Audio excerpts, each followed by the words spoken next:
Sunlight bathes the cozy living room, where Aisha, Ali, and Zoya are lost in the joy of play. Their father sits nearby, a comforting presence absorbed in the rustling pages of his newspaper. Their mother stands at the stove, lovingly preparing lunch, filling the air with the aroma of home.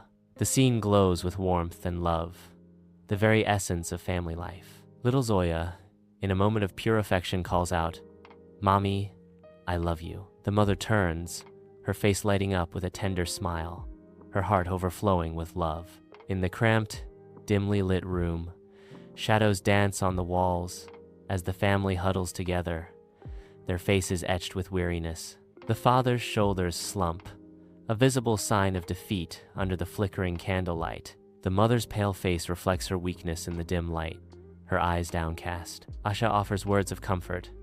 "We'll be okay, Zoya, inshallah." The children, heavy with exhaustion, eat their meager meal in silence, the weight of their circumstances palpable. Ali stares out the window, worry etched deeply into his young face as he gazes into the night. Years later, the family gathers in their beautifully furnished home, bathed in the warm glow of unity and resilience. The mother's radiant health reflects the inner strength that guided them through their darkest hours. Asha sits diligently at her desk, her focus a testament to the family's unwavering commitment to education and growth. Ali works with purpose on his laptop, embodying the family's dedication to hard work and perseverance. Zoya's artwork bursts with color and life, a symbol of the joy and creativity that has blossomed anew within their home.